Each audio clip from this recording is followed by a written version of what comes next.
ओम नमो देव्यै महादेव्यै शिवायै सततं नमः। नमः प्रकृते भद्रायै नियतापणता स्मता। कान्तिपुर टेलिभिजनको प्रस्तुति कार्यक्रम वास्तुशास्त्रलाई प्रतीक्षा गरेर बस्नुहुने सम्पूर्ण दर्शक महानुभावलाई हार्दिक नमस्कार। दर्शक कार्यक्रम वास्तुशास्त्रमा जीवन जगत प्रकृतिका विविध आयामका बारेमा हामी चर्चा गरिरहेका छौँ। यो कार्यक्रम तपाईहरुको आफ्नो कार्यक्रम हो। यो कार्यक्रमको माध्यमबाट वास्तुशास्त्र, तन्त्र, साथसाथै पर्यावरण वास्तु, गृह वास्तु विविध आयाममा हामी चर्चा गर्ने गर्दछौँ। यो कार्यक्रमको मूल आशय नै आदरणीय दर्शक महानुभावहरुका जिज्ञासालाई प्रत्यक्ष समाधान गर्नु हो। यो कार्यक्रमको माध्यमबाट तपाईको जिज्ञासालाई प्रत्यक्ष समाधान गर्न चाहन्छौँ। त्यस क्रममा तपाईले दुईटा नम्बरहरुमा फोन गरेर आफ्नो जिज्ञासा प्रत्यक्ष रूपमा राख्न सक्नुहुनेछ। यी दुईटा नम्बर तपाईको टेलिभिजनको भित्तामा आउने गर्दछन्। यी नम्बरहरु निश्चित छन्, सधैँ यही नम्बर रहन्छन्। यी नम्बरहरुमा फोन गरेर आफ्नो जिज्ञासा राख्न सक्नुहुन्छ। यसका साथसाथै अन्य कुनै पनि तपाईलाई घर, घडेरी, जग्गा, जमिन र घर बनाउँदै हुनुहुन्छ भने त्यो घरको नक्सा तपाईले हाम्रो कान्तिपुर टेलिभिजनको इमेल, यो कार्यक्रम वास्तुशास्त्रको आफ्नो इमेल आइडी छ।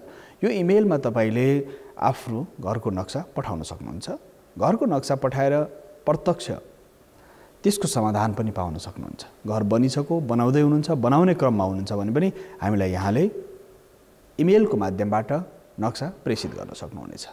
त्यो नक्सालाई हामी यहाँहरुको जिज्ञासालाई समाधान गर्नेछौँ दर्शकवृन्द, किनकि यो कार्यक्रम तपाईहरुको आफ्नो कार्यक्रम हो। यो कार्यक्रममा जीवनका, जगतका, प्रकृतिका, मानव जीवनका बहुआयामिक पक्षका बारेमा चर्चा गर्ने गर्दछौँ। किनकि मानव जीवनमा पहिलो आशय उसको नाना, खाना र छाना तीनटा आधारहरू हुन्छन्। नाना बिना शरीरलाई ढाक्न, लोक लज्जाबाट बस्न, साथसाथै शीत वातोष्ण सन्त्रय, शीत वातोष्ण अर्थात् चिसो तातो गर्मी जाडो आदिबाट बस्नको लागि पनि यो वास्तवमा जो चिसो तातो गर्मी आदिबाट लोक लज्जाबाट बस्न, शरीरलाई त्यो लोक लज्जाबाट बचाउन, यसका साथसाथै यो आधार यस अर्थमा छ दर्शकवृन्द, त्यसबाट बस्नको लागि पनि वास्तवमा वस्त्र चाहिन्छ, नाना चाहिन्छ। नाना खाना एउटा महत्त्वपूर्ण आयाम हो। भोजन, भोजन बिना मानिस अगाडि बढ्न सक्दैन। भोजन, खाना, नाना, खाना र छाना। छाना भनेको घर। व्यवस्थित रूपमा तीनटा आयाम नाना, खाना र छाना बिना मानिस अगाडि बढ्न सक्दैन। यसकारणले पहिलो मानिसको आवश्यकता भनेको खाना पनि हो, साथसाथै नाना पनि हो, त्यसै छाना पनि हो। छाना भने घर। यो नेपाली हाम्रो आयाममा नाना, खाना र छाना भनिन्छ। सम्पूर्ण आयाम नै यही हो। यो तीनटा आधारमा मानवलाई यी अति आवश्यक पर्छन्। अब नानाको व्यवस्था हामी वास्तुशास्त्र अनुसार, ज्योतिषमा बार अनुसार, नक्षत्र अनुसार, राशि अनुसार वस्त्र धारण गर्ने, बार अनुसार कपडा लगाउने। जसरी आइतबारको दिन र मङ्गलबारको दिन रातो, अति गाढा रातो, हल्का रातो, फिक्का रातो, रातो रङ शुभदायक मानिन्छ। साथसाथै सोमबार र शुक्रबार विशेष गरेर सेतो रङ, कलेजी, विशेष गरेर उज्यालोसँग सम्बन्धित रङ शुभ मानिन्छ। बुधबारको दिन हरियो रङको वस्त्र धारण शुभ मानिन्छ। बिहिबारको दिन पहेँलो रङको वस्त्र धारण शुभ मानिन्छ भने शनिबार निलो, छिर्केमिर्के, टाटेपाटे, धर्के रङ शुभ मानिन्छ। यो बार अनुसार पनि वस्त्र धारणको विधान गरिन्छ, बार अनुसार। साथसाथै अर्को सन्दर्भ छ, नक्षत्र अनुसार पनि छ, राशि अनुसार पनि छन्। यसकारणले यो एउटा आधार हो वास्तुमा। त्यो वस्त्र प्राप्तिपछि वस्त्र लाउने तरिका, लाउने आयामहरू पनि छन्। त्यसकारणले एउटा सन्दर्भ यो हो। दोस्रो सन्दर्भ नानाको सन्दर्भ। खानाको सन्दर्भमा बार अनुसारको भोजनको व्यवस्था पनि गरेको छ। जसरी व्रत उपवास बस्दाखेरि के खाने, के नखाने, यो आधार पनि छ दर्शकवृन्द। तसर्थ बार अनुसार वास्तुशिल्पशास्त्रमा, आयुर्वेदमा पनि ऋतभुक भनिन्छ। ऋतु अनुसारको ऋतुचर्या पनि भनिन्छ। ऋतुचर्या भनेको ऋतु अनुसार, जस्तै वसन्त ऋतु, हेमन्त ऋतु, ग्रीष्म, शरद आदि ऋतुहरूमा कुन प्रकारका भोजनहरू खाने जसले तपाईँलाई स्वास्थ्यको दृष्टिकोणले तपाईँलाई राम्रो हुन्छ। ऋतुचर्या अनुसार यदि मानिसले भोजन ग्रहण गर्यो भने कुनै पनि रोग लाग्दैन। आजकल समस्या के छ भने मानिस ऋतुचर्या, ऋतु अनुसारको वसन्त, ग्रीष्म, शरद कुन ऋतुमा कुन चिज खाने, कुन नखाने भन्ने कुरो मानिसलाई जानकारी नै छैन। पेट भर्नको लागि मात्र खायो भनेदेखि त्यसले समस्याहरू आउँछ। त्यसकारणले गर्दा ऋतु अनुसार भोजन गर्ने विधान पनि वास्तुशिल्पशास्त्रमा, आयुर्वेदका ग्रन्थमा र संस्कृत वाङ्मयमा रहेको छ। ऋतु अनुसार तपाईँले भोजन गर्ने, बार अनुसार भोजन गर्ने, तिथि अनुसार, नक्षत्र अनुसार, यो पञ्चाङ्गको आधारबाट, तिथिबार, नक्षत्र, योग, करणको आधारमा भोजन गर्ने। जसरी एकादशीको दिन अधिकांशले व्रत लिने, द्वादशीको दिन व्रत लिने, पूर्णिमाको व्रत लिने, जसरी आइतबारको व्रत लिने, त्यो जन्मकुण्डलीमा जुन ग्रहहरूको अवस्था हुन्छ त्यो ग्रहको आधारमा कुन ग्रह तपाईँको कमजोर छ त्यसलाई बलशाली बनाउन व्रत उपवास र साधना मन्त्र जप गरेर पनि त्यो ग्रहलाई बलशाली गराउन सक्यो। रत्न धारणको एउटा विधान छ भने अर्को ग्रह शान्तिको आधारबाट पनि ग्रहलाई आफ्नो जन्मकुण्डलीमा 9वटा ग्रह 12वटा राशिको जुन आधार छ त्यसमा कुन ग्रह कमजोर छ, जुन ग्रहले तपाईँलाई सकारात्मक प्रभाव पार्न सकिरहेको छैन, त्यो सकारात्मक प्रभाव परोस् भनेर नि व्रत उपवास र तीर्थ व्रत साधना मन्त्रको जप गरिन्छ। दर्शकवृन्द, यो पनि एउटा आधार हो, आयाम हो। यसका साथसाथै अर्को सन्दर्भ छ, यो नाना खानाको सन्दर्भमा पनि हाम्रा आर्ष परम्पराका ऋषिहरूले व्रतको विधान र व्रतको उपवासको बारेमा व्यापक हाम्रा धर्मशास्त्रहरूमा बताइएको, व्रतराज भन्ने ग्रन्थमा त व्यापक चर्चा गरिएको छ। कुन प्रकारको अन्न ग्रहण गर्ने, कुन प्रकारको भोजन गर्ने, कुन तिथिहरूमा परेवा प्रतिपदा तिथिमा के गर्ने, द्वितीयमा के गर्ने, तृतीय तिथिमा के गर्ने, चौथीमा मङ्गलबार चौथी तिथि पऱ्यो भने के गर्ने, सोमबारको अमावस्या पऱ्यो भने के गर्ने, मौनी अमावस्या मौन बसेर नुहाउने, यो कहीँ नुहाउने, कहीँ भोजन ग्रहण गर्ने, कहीँ दान दिने, अक्षय तृतीया दिन विशेष सातु शर्बत दान गर्ने, सातु खाने, यो सारा आयाम छ। जसरी असार 15 को दिन धान रोप्ने, दही चिउरा खाने, विभिन्न आधारहरू, यो सारा आयामहरू ऋतुअनुसार र चर्याअनुसार हाम्रो जीवनसँग अनुन्यासिक सम्बन्ध स्थापित भएर जोडिएका छन्। दर्शकवृन्द, त्यस कारणले जीवनमा पनि यो नाना खानाको सन्दर्भ त यति व्यापक छ। 84 प्रकारका व्यञ्जनहरू, 6 रस, तितो पिरो नुनिलो अमिलो गुलियो टर्रो, यी रसहरूसँग कुन ऋतुमा कुन रसको मात्रा बढाएर तपाईँ स्वास्थ्य प्राप्त गर्न सक्नुहुन्छ अथवा तपाईँ स्वस्थ हुन सक्नुहुन्छ। कहीँ तितो बढी खाएर आफू स्वस्थ हुन सकिन्छ, कहीँ पिरोको अलि मात्रा बढाएर, कहीँ गुलियोको मात्रा बढाएर, कहीँ टर्रोको मात्रा बढाएर, कहीँ नुनिलोको मात्रा बढाएर, त्यो ऋतुअनुसार पनि ती 6 रसमा कुन रसलाई प्रमुख मान्ने र त्यो आधारमा पनि भोजनको आयाम छ। कहीँ सागको मात्रा धेर गर्ने कि कहीँ सागहरूको विशेष जति पनि लता गुल्म औषधिहरू त्यो मात्रालाई बढाउने हो कि पौष्टिक आहारहरूलाई व्यवस्थित रूपमा लिने हो कि यी सारा अन्नहरूलाई अन्न लिने कि कुन कुन तिथिमा कुन पर्वमा कुन व्रतमा अन्न लिने, कुनमा अन्न ग्रहण नगर्ने, यो सारा आयामहरू छन्। अन्न ग्रहण कसरी गर्ने नगर्ने, यो सारा आधारहरू खानासँग सम्बन्धित छन्, भोजनसँग सम्बन्धित छन्, उपवाससँग सम्बन्धित छन्। दर्शकवृन्द, यसमा पनि वास्तुको महत्त्वपूर्ण भूमिका छ। यस वास्तुशिल्पशास्त्रमा यो अनुशासनसँग सम्बन्धित। यसका साथसाथै छानाको सन्दर्भमा घर घडेरी जग्गा जमिन भूमि सारा आयामहरू यो जीवनमा जोडिएका छन्। नाना खाना र छाना, यो 3टा आधारमा छानाको सन्दर्भमा घर घडेरी जग्गा जमिन भूमिको बनावट, भूमिको प्रकृति, भूमिका आकारहरू प्रकारहरू र साथसाथै पूर्व पश्चिम उत्तर दक्षिण आग्नेय नैऋत्य वायव्य ईशान, यो कोणबाट आउने ऊर्जालाई कसरी व्यवस्थित र सन्तुलित गर्ने, यो सारा आयामहरू जब व्यवस्थित हुन्छन् दर्शकवृन्द, त्यसपछि मानवले सुख शान्ति समृद्धि प्राप्त गर्न सक्छ।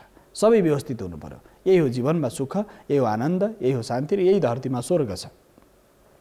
परलोकको विषयमा त एउटा चिन्तन छ सनातन वैदिक परम्परामा, तर यो लोक नै स्वर्गमय आनन्दमय सुखमय उत्साहमय उत्सवमय हुनसक्छ र यो समाज नै आनन्दमय हुनसक्छ। सर्वै भवन्तु सुखिनको अनुसरण गरेर सबै सुखी हुन् भन्ने सन्दर्भले लिएर अगाडि बढ्न सक्छ। यो आधारहरू वास्तुशिल्पशास्त्रमा छन्। दर्शकवृन्द, यसका साथसाथै मसँग एउटा नक्सा इमेलमा आएको, धेरै नक्साहरू आएका छन्, तर धेरै नक्साहरूमा कहीँ त्रुटि छ, कहीँ प्रश्नहरू आएका छैनन्, कहीँ सम्पूर्ण छैन। आज मैले यहाँ एउटा नक्सा इमेलमा आएको छ जो चाहिँ उहाँको प्रश्नहरू पनि छन्, त्यो आधारलाई लिएर मैले एउटा यहाँ नक्सा दर्शक सामने मिन महर्जनजीले एउटा नक्सा प्रेषित गर्नुभएको छ। मिन महर्जनजीले पठाउनु भएको नक्सा दर्शकहरू र उहाँसहित अन्य दर्शकहरूलाई पनि सजिलो हुन्छ कुन प्रकारले बनाउने। मिन महर्जनजी, तपाईँले पठाउनु भयो नक्सा म यहाँ समावेश गराउँदैछु र तपाईँ यदि हेर्दै हुन्छ कान्तिपुर टेलिभिजन भने अवश्य पनि तपाईँले यो नक्साको आधारमा, र धेरै दर्शकहरूले टेलिभिजनमा हेर्ने क्रममा चाहिँ के हुन्छ भने युट्युबमा पनि हामीले हाल्छौँ वास्तुशास्त्र भनेर जुन कार्यक्रम छ कान्तिपुर, त्यो युट्युबमा पनि आउने गर्छ। तपाईँले टिभीको माध्यमबाट हेर्न पाउनु भएन नि, वास्तुमा पनि हेर्नुहुन्छ।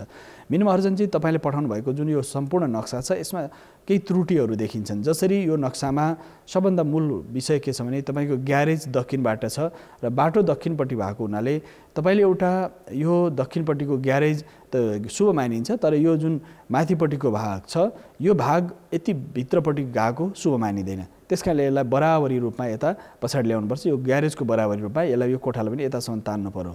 यो किन आवश्यक छ भनेदेखि यो मिलिरहेको छैन। यो दक्षिण पश्चिम काटिएको भाग शुभ मानिँदैन, पहिलो पक्ष।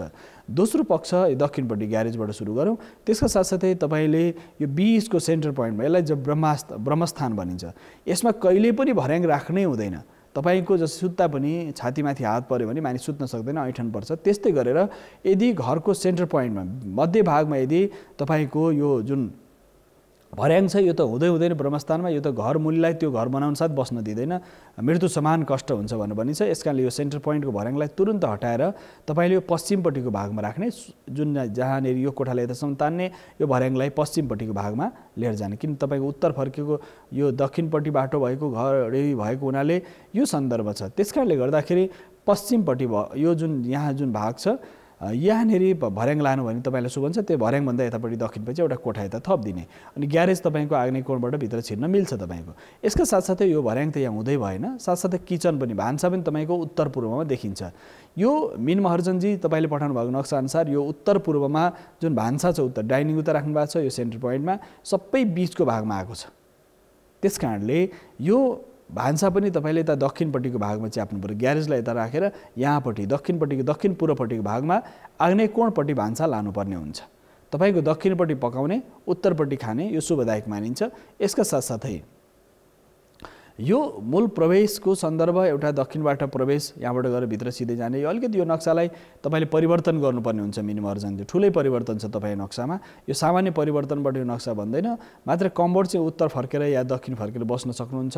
यो बिचको भर्याङलाई पश्चिमपट्टि लाने, किचनलाई दक्षिण पूर्वमा लाने, साथसाथै नक्सालाई कम्प्लिट परिवर्तन गर्ने, साथसाथै उत्तर पूर्वमा जो जुन उत्तर पूर्व भाग छ यसको भागमा पूजा कोठा बनाउने। अब यो तपाईँ जति तला जान सक्नुहुन्छ, 2 तला 3 तला 4 तला जति जान सक्नुहुन्छ, जाँदाखेरि सुरुमा बेस भुइँ तलामा व्यवस्थित रूपमा बनाइसकेपछि राम्रो हुन्छ। र पश्चिमपट्टिको जुन भाग छ, पश्चिमपट्टिको भागमा तपाईँले शौचालयको भन्दा पछाडिपट्टि पश्चिमपट्टिको भागमा तपाईँले सेफ्टी ट्याङ्की राख्न सक्नुहुन्छ। यदि डाइरेक्ट ढलको व्यवस्था छ भने बाहिर ढल निकास गर्न सकिन्छ, तर यो पश्चिमपट्टिको भागमा तपाईँले सेफ्टी ट्याङ्की राखेर यता उत्तर पश्चिमबाट ढल बाहिर निकाल्न सकिन्छ। यदि उत्तरपट्टि बाटो छ भने, दक्षिणपट्टि बाटो छ भने यसलाई दक्षिणपट्टिको दक्षिण पश्चिमको भागबाट बाहिर निकाल्ने र तामाको तार हालिदिने या अलिकति अग्लो बनाउने यो भागमा, यो आवश्यक छ। साथसाथै डाइनिङ टेबल दक्षिणमा पकाएर डाइनिङ उत्तरमा यो बिचको भागमा तपाईँले खाली राख्नु भने कोठाहरू 4 कोठा बनाउने, बङ्गलो टाइपको घर बनाउनु भएको हुनाले पश्चिमपट्टि भर्याङ राखेर भर्याङ दाहिनेपट्टि घुमेको हुनुपर्छ। तपाईँको भर्याङ पनि एन्टी क्लक छ, जस्तै अप यहाँबाट लेखिया छ, ठ्याक्कै उल्टो भर्याङ घुम्छ। यो त मिल्दै मिल्दैन, यहाँबाट सार्नै पर्यो, यो भर्याङ यहाँ मिल्दैन। त्यसकारणले घर बनाउँदै हुनुहुन्छ, यसकारणले गर्दा यो बडा उपयुक्त भयो। घर बनिसकेको भएदेखि के हुन्थ्यो भनेदेखि घर तपाईँको बनिसकेको भए समस्या हुन्थ्यो। घर बन्ने क्रममा भएको हुनाले तपाईँलाई अब नक्सामा परिवर्तन गरेर नक्सा पास गर्ने, त्यसअनुसार घर बनाउने, त्यो त्यसरी तपाईँले व्यवस्थित गराउनु भयो भने शुभदायक हुन्छ। अर्को पक्ष दोस्रो तलामा, यहाँ पनि अर्को दोस्रो तला पनि तपाईँलाई देखाउँ। दोस्रो तलामा पनि के छ भने तपाईँको त्यही आधा छ, पूर्वबाटै आछ। मास्टर बेडरुम इशान कोणमा राख्नु भएको छ दोस्रो तलामा पनि। यो मास्टर बेडरुम इशान कोणमा हुँदैन। मास्टर बेडरुम इशान कोणमा बनायो भनेदेखि त्यो डिभोर्स निश्चित हुन्छ, पति पत्नीको बिछोड निश्चित छ। किनकि यो मास्टर बेडरुम जुन उत्तर पूर्वमा बनाउनु भएको छ यो त तपाईँको मिलेकै छैन। त्यसकारणले भर्याङलाई पश्चिम लाने, टोयलेटलाई पनि पश्चिमपट्टि लाने, अनि यो बेडरुम यहाँ भएको भन्दा यो जुन भाग छ यसलाई यतापट्टि लाने।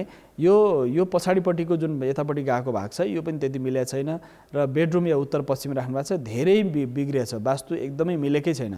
उत्तरमा कुबेरको स्थानमा तपाईँको शौचालय देखिन्छ, उत्तरमा शौचालय, पूर्वमा शौचालय। अब यसको परिणाम के आउँछ त? नक्सामा तपाईँले परिवर्तन गर्नु, मास्टर बेडरुमलाई दक्षिण पश्चिम, यो भर्याङभन्दा यतापट्टिको जुन भाग छ मैले अघि बताएँ तपाईँलाई, दक्षिण पश्चिम भागमा मास्टर बेडरुम शुभ हुन्छ, दक्षिण पश्चिमको भागमा पूर्वतिर सिरान गरेर मास्टर बेडरुम शुभ हुन्छ। अनि उत्तर पूर्वमा यदि मास्टर बेडरुम छ भनेदेखि अथवा मूल व्यक्तिको शयन कक्ष छ, पति पत्नीको शयन कक्ष छ, त्यहाँ डिभोर्स हुने, सम्बन्ध बिग्रिने अथवा अरू बाहिरी सम्बन्धहरू पनि स्थापित हुने, नचाहिँदो सम्बन्धहरू स्थापित हुने, अनैतिक सम्बन्धहरू स्थापित भएर जाने विभिन्न आधारहरू बताइएका छन्। त्यसकारणले गर्दा उत्तर पूर्वमा मास्टर बेडरुम र भान्सा त बनाउनै हुँदैन। यदि त्यो भयो भनेदेखि त्यसरी बनेको भान्सा अथवा त्यसरी बने उत्तर पूर्वमा भएको भान्सा, उत्तर पूर्वमा भएको मास्टर बेडरुम चाहिँ तपाईँलाई अत्यन्त कष्टकारक हुन्छ।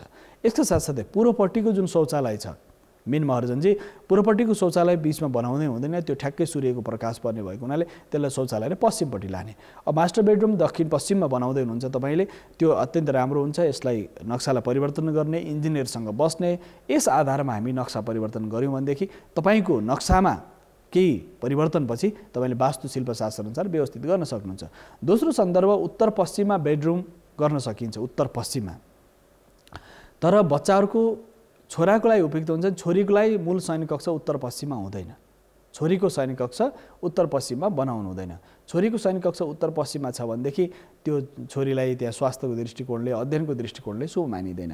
यसका साथसाथै छोराको लागि उत्तर पश्चिम मूल सैनिक कक्ष हुन्छ, छोरीको लागि मूल सैनिक कक्ष पूर्व उत्तरमा गर्न सकिन्छ। अविवाहित छिन् भनेदेखि उनी पूर्व उत्तरमा सुत्न सक्छिन्। मात्रै श्रीमान श्रीमती घरको मूल व्यक्तिको मूल सैनिक कक्ष चाहिँ उत्तर पूर्वमा हुनु हुँदैन। यसका साथसाथै भान्सा जहिले पनि दक्षिण पूर्वमा उपयुक्त मानिन्छ। यो जुन मिन महर्जनजीले पठाउनु भएको जुन यो नक्सा छ यस आधारमा उहाँलाई हामीले परामर्श प्रदान गर्यौँ र कम्बोर्डमा बस्दाखेरि के उत्तर फर्केर बस्ने कि दक्षिण फर्केर बस्ने, पूर्व पनि अनुहार गर्नु हुँदैन, पश्चिम पनि अनुहार गर्नु हुँदैन। पूर्व पश्चिम चाहिँ यदि अनुहार भयो भनेदेखि त्यो तपाईँको लागि पाचन तन्त्र बिगार्ने हुन्छ, हड्डी नसा नाडीको समस्या दिनुहुन्छ र मनोवृत्ति बिग्रिनुहुन्छ, मनोत्रास उत्पन्न हुन्छ, डिप्रेसन हुने। अहिले पछिल्लो समय व्यापक समाजमा जो पनि भेटिन्छ जनपत्रिका हेराउन आउने वास्तु हेराउन मलाई एन्जाइटी छ भन्नुहुन्छ।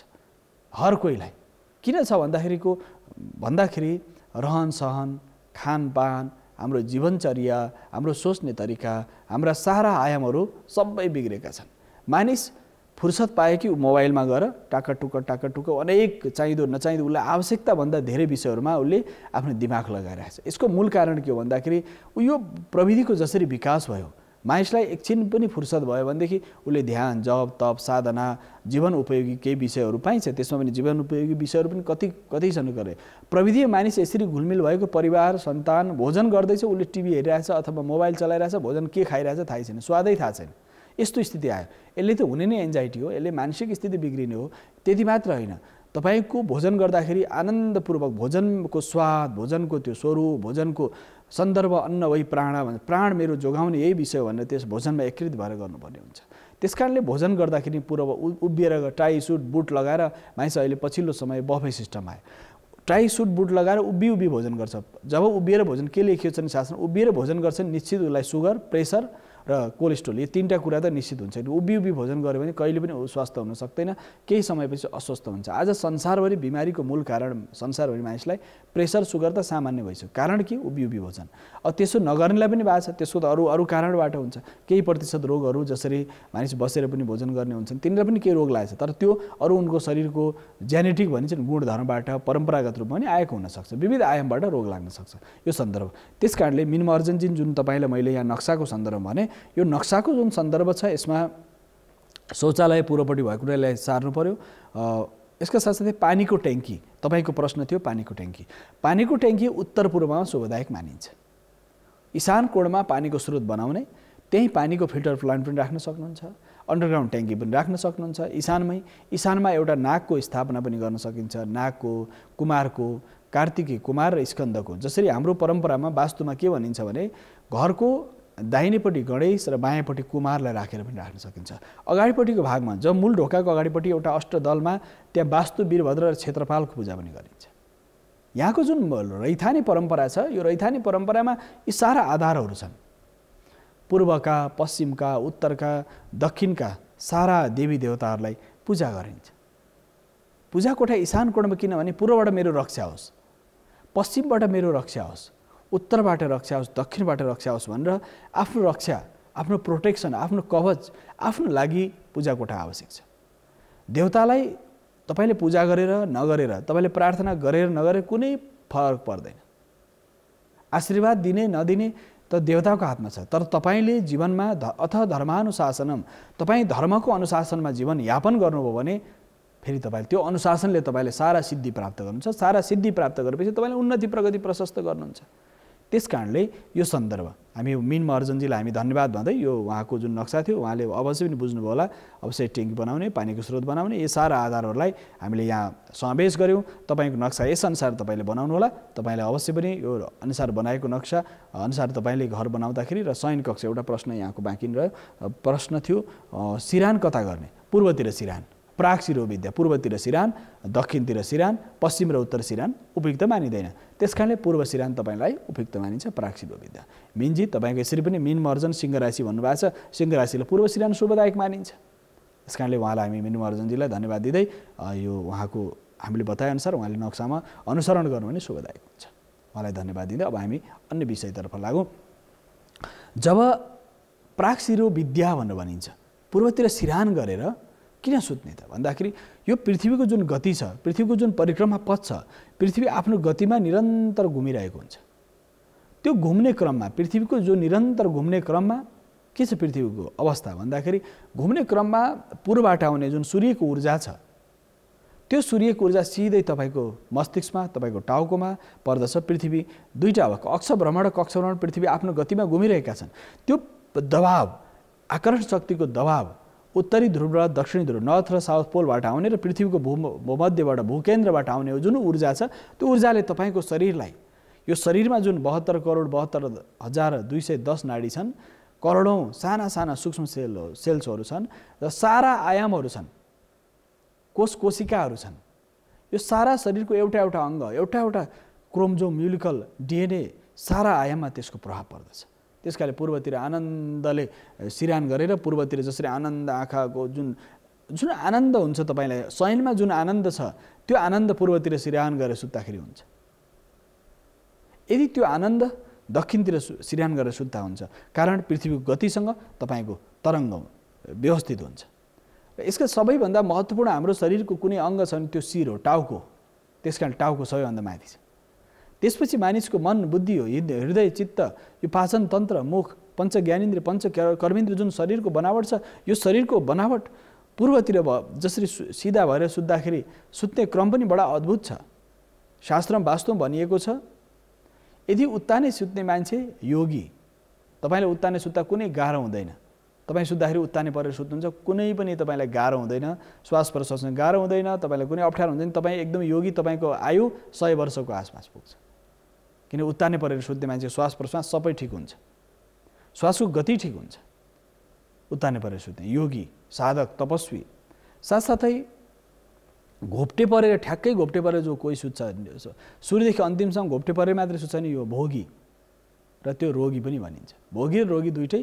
अब जसरी कोभिड आयो, कोरोना कालमा के घोप्टे पराएर मानिसको श्वास फेर्न गाह्रो हुन्छ भनेर त्यो रोगीलाई घोप्टे पराएर सुते श्वास कम, श्वासको गति जुन फोक्सोको गति छ त्यो व्यवस्थित हुने भएकोले अक्सिजन लिन सजिलो हुने भयो। त्यसकारणले घोप्टे पराएर रोगीलाई घोप्टे पराएर सुत्ने। रोगी हुने मानिसको लक्षण के हो भने उसलाई घोप्टे पराएर सुत्दाखेरि आनन्द आउँछ। त्यसकारणले रोगको केही न केही मात्रा शरीरमा बढ्दैछ भनेर बुझ्नुपर्ने हुन्छ। त्यसकारणले घोप्टे परेर सुत्ने। वास्तवमा यसरी भनेको छ रोगीलाई घोप्टे परेर सुताउने या सुत्ने व्यक्ति रोगीको केही आरम्भिक चरणमा रोग लाग्दैछ भन्ने बुझिन्छ। यसका साथसाथै तपाईको आफ्नो शरीरको बनावट अनुसार तपाईले आफूलाई कुन प्रकृतिको व्यक्ति भनेर आफूलाई बुझ्न सक्नुहुन्छ। यसका साथसाथै देब्रेपट्टि कोल्टे परेर मात्र तपाईलाई निन्द्रा लाग्छ भनेदेखि तपाई केही रोगी, केही योगी र केही भोगी, तीनटै आधार छ। देब्रेपट्टि मात्र तपाई बिहान सुत्दा देब्रे कोल्टे सुत्नुहुन्छ र बेलुका सुत्दाखेरि देब्रे परेर कोल्टे परेर बेलुका साँझ सुत्दै हुनुहुन्छ। बिहान उठ्दा पनि तपाई देब्रे कोल्टेमै हुनुहुन्छ भने तपाई मिश्रित छ तपाईको जीवन। योगी पनि हुनुहुन्छ, केही साधक पनि हुनुहुन्छ, मिश्रित छ।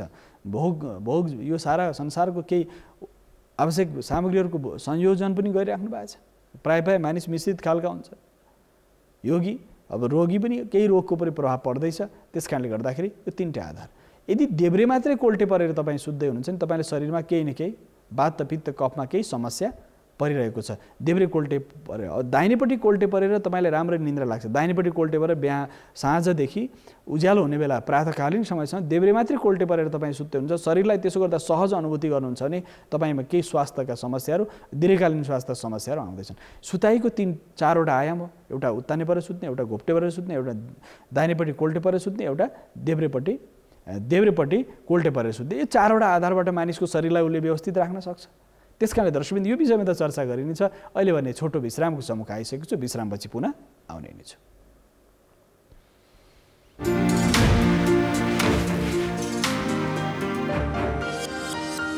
दर्शकबिन्दु पुनः स्वागत छ कार्यक्रम वास्तुशास्त्रमा।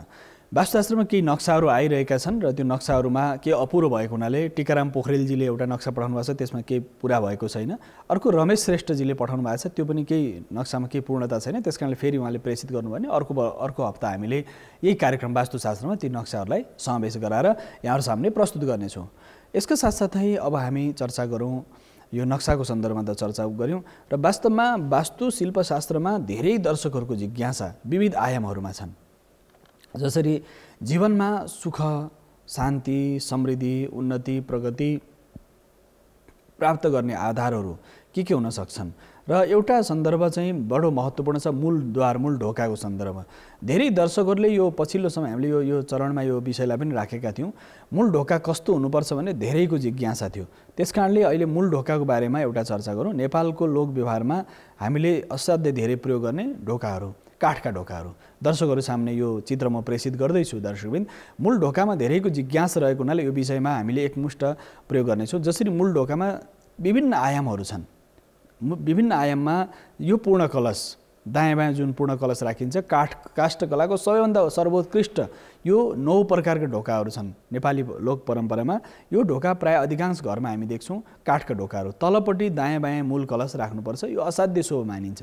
कहिले पनि द्वार एकतर्फी हुनुहुँदैन। द्वार भनेको दुईटै यो बिचको भाग छ नि, यो दुईटा दुईतिर खोल्ने पल्ला हुनुपर्छ। त्यो घरमा एकतर्फीमा एउटा मात्रै पल्ला आरपार खुल्ने कहिले पनि बनाउनै हुँदैन। दर्शकबिन, फलामको छ गेट बनाउनु भएको छ त्यो बनाउनुहोस्, तर काठको ढोका बनाउँदै हुनुहुन्छ भने मूल ढोका चाहिँ प्रायशः काठको राम्रो मानिन्छ। काठको ढोका असाध्य शुभ मानिन्छ, कल्याणकारी मानिन्छ। मूल ढोका तपाईँले बनाउँदाखेरि यो मूल द्वारको जुन अवस्था छ, यो द्वारमा दायाँ बायाँ पूर्ण कलश दुईटा राख्ने, श्रीवत्स चिन्ह सानो सानो देखिन चाहिँ यो नेभर इन्डिङ भनिन्छ।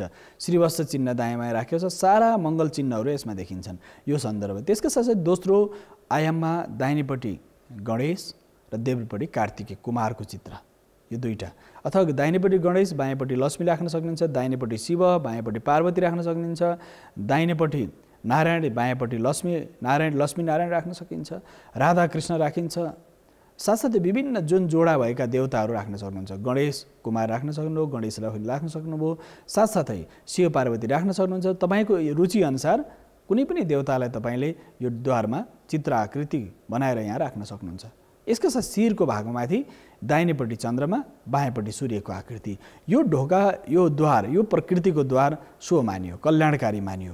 यसमा दायाँ बायाँ लगाइएका फुलहरू, पुष्पहरू, लहराहरू, यी सारा आयामहरू तपाईँको घरमा यदि यस्तो प्रकारको छ र धेरैको जसरी गणेश यहाँ बसेको राख्ने कि उठेको राख्ने भन्ने धेरैको जिज्ञासा रहेको हुनाले यो भगवान गणेशलाई बाहिरपट्टि राख्दा बसेको पनि राख्न सकिन्छ, द्वारमा उठेको पनि राख्न सकिन्छ। यसमा कुनै समस्या छैन। द्वारको जुन देवतालाई दैहिली विनायकलाई आगममा तन्त्रमा यसको व्यापक चर्चा गरिएको छ। आगम विधिअनुसार पनि निगम वेद र तन्त्र दुईटा आधार छन् संसारलाई गतिशील बनाउने। एउटा तन्त्र छ, एउटा आगम छ, एउटा निगम छ। आगम र निगम दुईटा आधार छन्। एउटा तन्त्र छ, एउटा वेद। एउटा आयाम पछिल्लो समय थपेको पौराणिक साहित्यहरू, पौराणिक वाङ्मयमा पनि केही न केही द्वारको बारेमा, भूमिको बारेमा चर्चा गरिएको छ। पद्म पुराण, लिङ्ग पुराण, साथसाथै स्कन्द पुराण आदिमा देखिन्छ। विविध पुराणहरूमा द्वारको बनावट आदि, अग्नि पुराण आदि पनि देखिन्छ। तर मूल विषय यो द्वारमा ढोकाको बनावटमा यस्ता आकृतिहरू कोर्दा असाध्य शुभ र कल्याणकारी मानिन्छ। यसमा तपाईँको रुचिअनुसार देवताहरू अष्टमङ्गल राख्न सक्नुहुन्छ। अष्टमङ्गलको चिन्ह पनि दर्शकहरूलाई, धेरै दर्शकहरूले मेरो पछाडिपट्टि जुन घुमिरहेको चित्रहरू छ, यो अष्टमङ्गल चिन्ह, 8वटा मङ्गल, 8 दिशाबाट मङ्गल होस् भनेर यो पछाडि घुमेका जरी चित्रहरू तपाईँले देख्दै हुनुहुन्छ, यो अष्टमङ्गल हो। दर्शक, प्राय नेपाली समाजमा अष्टमङ्गल नबुझ्ने त कोही हुनुहुन्न। मैले तपाईँको अगाडि एउटा चित्र प्रेषित गर्दैछु। यो अष्टमङ्गलको चित्रहरू केही यसमा मिश्रित छन्। यी मङ्गल चित्रहरू, मङ्गल चिन्हहरू छन् यसमा, कि धर्म चक्र छ, शङ्ख छ, गदा पद्म छ इत्यादि। र यो जुन हामीले अष्टमङ्गल विविध आयामहरूमा छन्। एउटा तिब्बतबाट विकास भएर आएको छ। नेपाली जुन रैथाने जुन अष्टमङ्गल छ बडो प्रभावकारी छ। त्यो नेपाली रैथाने अष्टमङ्गल तपाईँहरू सामने तपाईँको टिभीको भित्तामा आउँदैछ। यो यहाँ प्रयोग हुने जसरी जोडा माछाको आकृति भएको चिन्ह अष्टमङ्गलभित्र पर्छ। साथसाथै माछा निर जलमा बसे पनि त्यो जलका अदृष्ट देवता मत्स्य नारायण भगवानलाई हामी पूजा गर्छौँ। साथसाथै चमर, साथसाथै श्रीवत्स चिन्ह, शङ्ख चक्र गदा पद्म, 4वटा आयाम त नारायणसँग सम्बन्धित छन्। शङ्ख चक्र गदा पद्म, साथसाथै धर्मचक्र, यस साथसाथै गजुर, यी सारा झन्डाहरू, सारा आयामहरू हाम्रो जीवनमा जोडिएका छन्। त्यसकारणले सबै प्रकारबाट हाम्रो मङ्गल होस् भनेर अष्टमङ्गल चिन्हलाई हामीले प्रयोग गर्दछौँ। दर्शक, तसर्थ यी चिन्हहरूको प्रयोग गरेर पनि हामीले जीवनमा सुख, शान्ति, समृद्धि प्राप्त गर्न सक्छौँ। चिन्हको दर्शनले पनि दर्शनम पापनाशनम भनेर भनिन्छ। दर्शन गर्दा पनि तपाईँको पाप, सन्ताप, विभिन्न प्रकारका अशुभ भावहरूमा नाश भएर जान्छन् भनेर भनिएको छ। दर्शन गर्नाले पनि यी माङ्गलिक चिन्हको दर्शन गर्नाले पनि तपाईँको सन्ताप नाश हुन्छ भने तपाईँ घरमा जब चित्रलाई व्यवस्थित रूपमा राख्नुहुन्छ, द्वारमा राख्नुहुन्छ, घरबाट बाहिर निक्लिँदा पनि आफ्नो द्वारमा भएका अष्टमङ्गललाई दर्शन गरेर निक्लिनुहुन्छ, ढोगेर निक्लिनुहुन्छ। घरभित्र प्रवेश गर्दा पनि तपाईँले त्यो घर नै मन्दिर देवालय सदृश हुन्छ। दर्शक, घर नै मन्दिर जस्तो, घर नै मन्दिर हो, घर नै देवालय हो। यो आधारमा हामीले सुख शान्ति समृद्धिको प्रत्यक्ष अनुभूति गर्न सक्छौँ।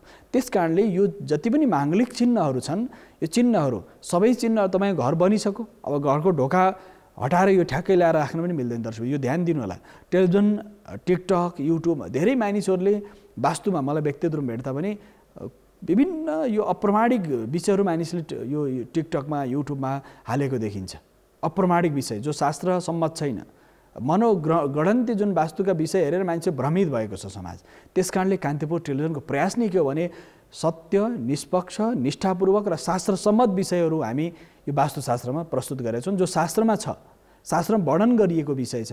यस कारणले गर्दा यो कार्यक्रम तपाईँले युट्युबमा अथवा टेलिभिजनमा हेर्न सक्नुहुन्छ। कारण के छ भने शास्त्रमा भएका विषयलाई हामी दावाका साथ, प्रामाणिकताका साथ भन्न सक्छौँ। शास्त्रमा भएका विषयभन्दा इतर विषयमा हामीले चर्चा गर्नै मिल्दैन, किनकि त्यो अपराध लाग्दछ, धार्मिक अपराध हुन्छ नि। तपाईँले मनोगणन्त केही कुरा गर्न पाउनुहुन्न, मनोगणन्त कुरा गर्नै मिल्दैन, विषय राख्नै मिल्दैन, किन शास्त्र सम्मत जीवनयापन गर्नेले शास्त्र सम्मत विषय प्रस्तुत गर्नुपर्छ। दर्शक, यस कारणले यो प्रमाणिक विषयहरू हामीले यस अर्थमा राखिरहेका छौँ कि यो सारा आयामहरू एक एक विषयहरू बडो गम्भीर छन् र शास्त्र सम्मत शास्त्रमा वर्णन गरेका छन्।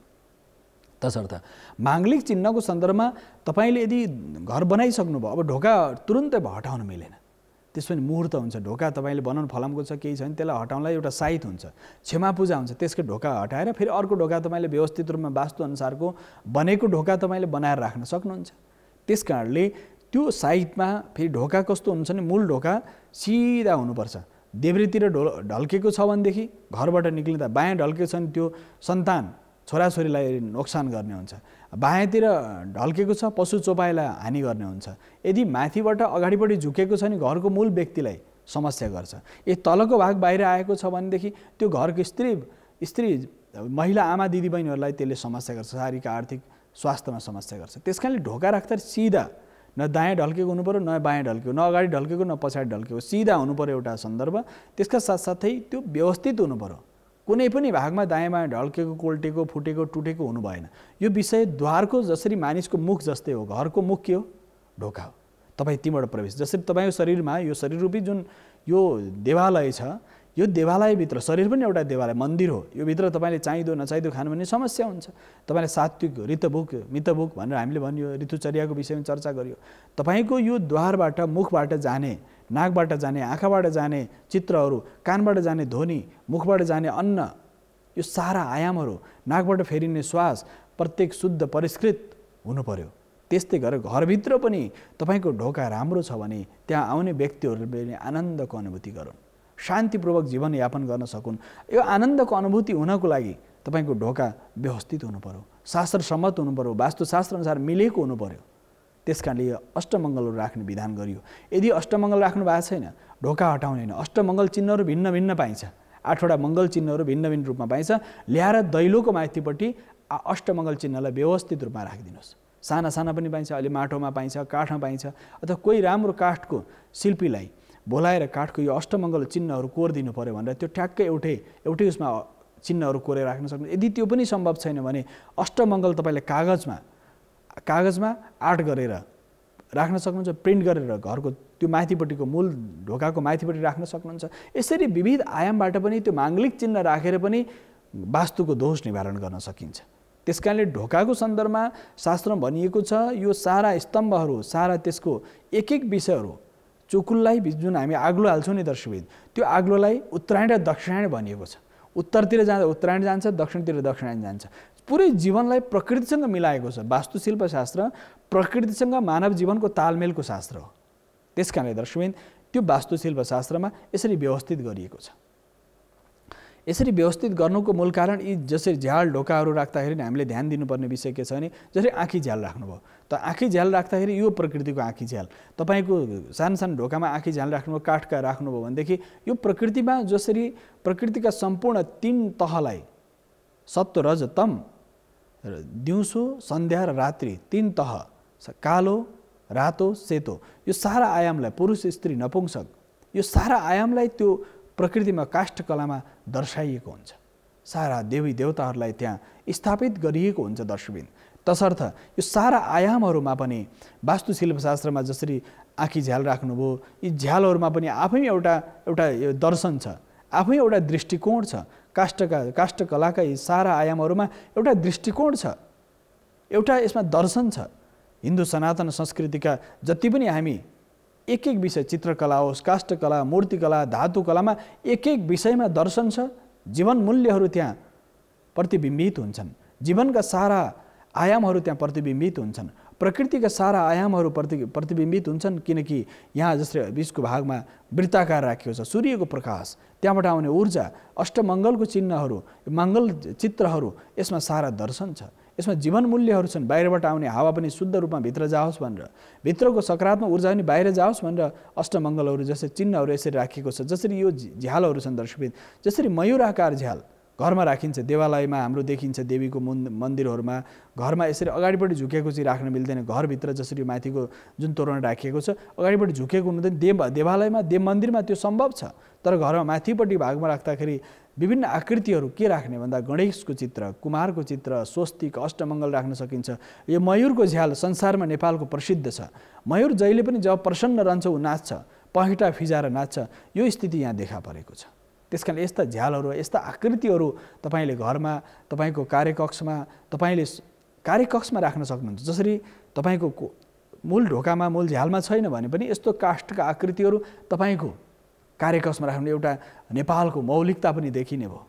नेपालको मौलिकता मात्र होइन, आउने तपाईँका पाहुनाहरूलाई पनि बडा प्रसन्नता हुने भयो। एउटा भित्तामा राम्रो काठको झ्याल आकृति बनाएर राख्नुहोस्, त्यो दिव्य छ। जसरी बसन्तपुरमा रहेको ठुलो घन्टी छ, त्यो संसारको सबभन्दा ठुलो घन्टी हो। भक्तपुरमा रहेको, ललितपुरमा रहेको यी घन्टीहरू, घन्टीको आकृति चिन्हहरू तपाईँले त्यो काष्ठमा राखेर राख्न सक्नुहुन्छ। साथसाथै काष्ठकलाका विविध आधारहरूलाई राख्न सक्नुहुन्छ। साथसाथै फ्रेमिङ गरेर तपाईँको फोटोहरू, काठको फ्रेमभित्र फ्रेमिङ गरेर आफ्नो फोटो राख्नु जो दीर्घकालसम्म जान सक्छ। फोटो राख्दाखेरि पितृहरूको फोटो जहिले पनि दक्षिणको भित्तामा राख्ने। अरू सामान्य तपाईँ जो सहज रूपमा यहाँ उपस्थित हुनुहुन्छ, जो यो धरतीमा जसको अस्तित्व अहिले पनि हुनुहुन्छ, जीवित हुनुहुन्छ नि, त्यसको पारिवारिक फोटो पूर्वपट्टिबाट पश्चिम फर्काएर, पश्चिमबाट पूर्व फर्काएर, उत्तरबाट दक्षिण फर्काएर राख्न सकिन्छ। तर पितृहरूको चाहिँ दक्षिणबाट उत्तर फर्काउनु पर्ने हुन्छ। यसरी फोटो राख्दा पनि ध्यान दिने।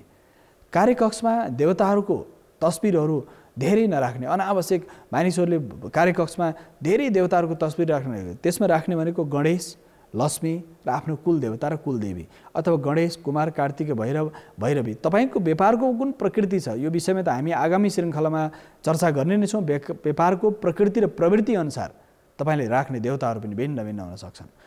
प्रत्येकमा गणपति राख्नुपर्छ भन्ने बाध्यता छैन। त्यहाँ अन्नपूर्ण राखिन्छ। तपाईँको जसरी खानपिनसँग सम्बन्धित छ, दाल, चामल, तेल, नुन आदि खानपिन उत्पादनसँग सम्बन्धित छ भनेदेखि तपाईँले त्यहाँ भगवती अन्नपूर्णाको तस्बिर राख्ने, अन्नपूर्णाको मूर्ति राख्ने। साथसाथै तपाईँ धन, घर, गहनासँग सम्बन्धित कारोबार छ भने त्यहाँ तपाईँले कुबेरको मूर्ति राख्ने।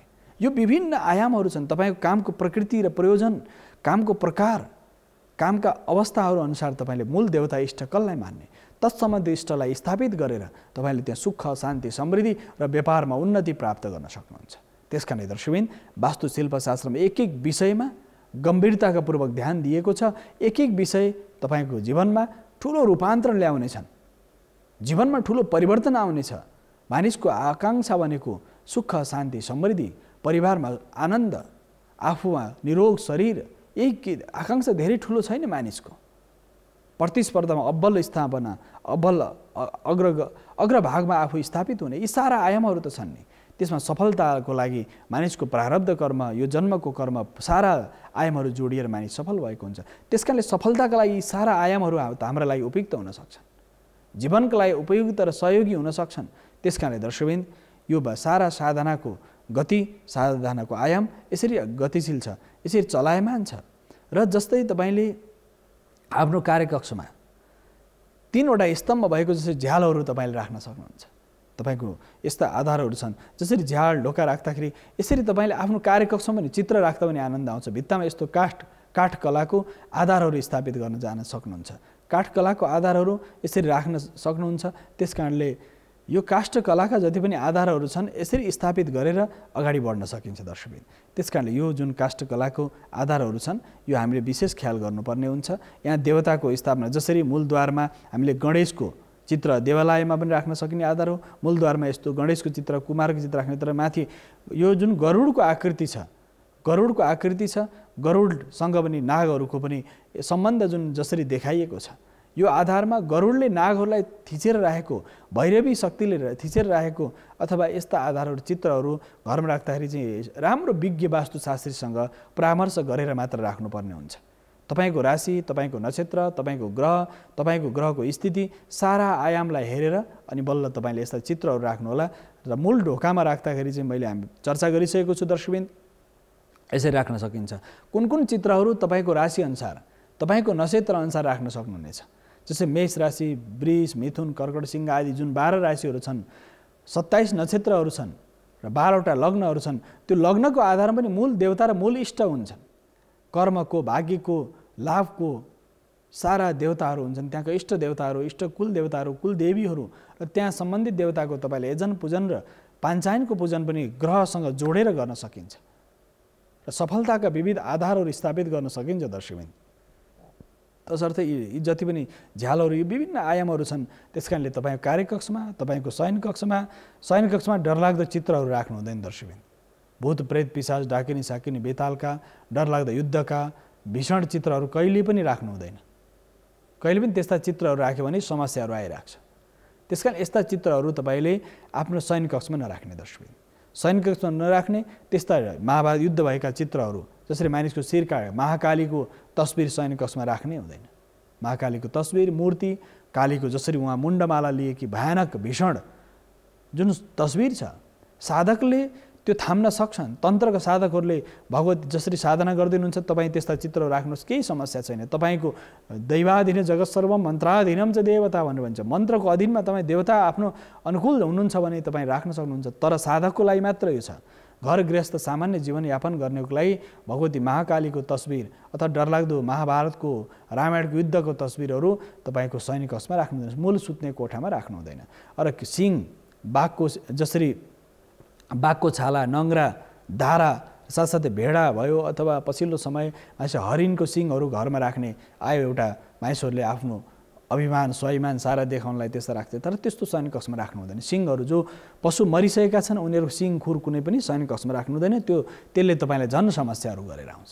त्यसकारणले दर्शकबिन यस्ता विषयहरूमा हामीले गम्भीरताका साथ ध्यान दियौँ भने हामीले सुख शान्ति प्राप्त गर्नलाई कुनै पनि बेर लाग्दैन।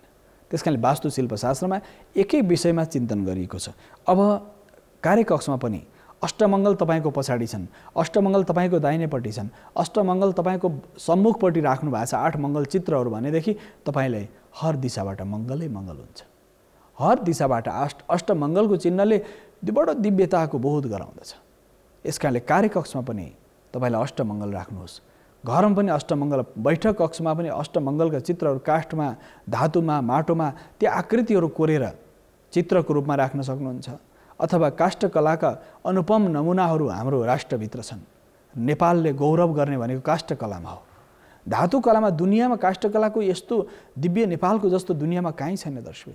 काष्ठकलाका यस्ता आकृतिहरू बनाउने दुनियाँमा कहीँ छैनन्, कहीँ नै छैनन्। काष्ठकलामा यति सुन्दर मूर्तिहरू कुद्ने नेपालका जुन शिल्पीहरू छन्, नेपालको जुन गुरुकुल परम्पराबाट आएका जुन काष्ठकलाका हाम्रा साधकहरू छन्, वास्तवमा उहाँहरूको कला देखेर त मन गदगद हुन्छ दर्शक। त्यसकारणले यो कलाको संरक्षण आवश्यक छ। यति मात्र होइन, त्यसले तपाईँको जीवनमा सुख पनि दिन्छ। त्यसकारणले यस्ता काष्ठकलाका र धातुकलाका, लोहकलाका, फेरि फलाम, धातु, तामा, पित्तल, अष्टधातुको मूर्तिहरू नेपालमा जस्तो दुनियाँमा कहीँ भन्दैन। कति दिव्य मूर्तिहरू, दिव्य प्रकृतिका मूर्तिहरू, देवालयहरू बनाएका छन् यो वास्तवमा। र साथसाथै पाषाण कलाका विविध आधारहरू छन् दर्शकबिन। त्यसकारणले तीनटै कलाको धनी र वास्तवमा यो आधार भएको हुनाले दर्शकबिन हामीले जुन यो आधारहरूमा विभिन्न आयाममा यहाँहरू सामने हामीले यो विषयहरू प्रस्तुत गऱ्यौँ। वास्तवमा यदि यहाँहरू पनि यो कार्यक्रममा सहभागिता जनाउन चाहनुहुन्छ भने आफ्नो कुनै पनि जिज्ञासा तपाईँ लेखेर हामीलाई इमेल गर्न सक्नुहुन्छ। इमेल आइडी तपाईँको टेलिभिजनको भित्तामा आइसकेको छ र त्यसका साथसाथै दर्शकहरूले जुन नक्सा प्रेषित गर्न चाहनुहुन्छ भने पनि तपाईँको भित्तामा हाम्रो इमेल आइडी हाम्रो प्राविधिक मित्रले पठाइराख्नु भएको छ। त्यो इमेलमा तपाईँले आफ्नो नक्सा आफ्नो जिज्ञासा पठाउनु भयो भने यो कार्यक्रममा हामी समावेश गराएर फेरि तपाईँलाई यो कार्यक्रममा अर्को हप्ता मङ्गलबार प्रातःकालीन समय 6 देखि 7 को समय फेरि म आउने नै छु। दर्शकवृन्द, अहिलेलाई भने कार्यक्रम वास्तुशास्त्रको निर्धारित समय सकिसकेको हुनाले छायाङ्कनमा साथ दिने मित्र, प्रविधिमा साथ दिने सम्पूर्ण साथीहरू सहित म वासुदेव कृष्ण शास्त्रीलाई आजलाई भने आज्ञा दिनुहोस्। हवस् त, नमस्कार।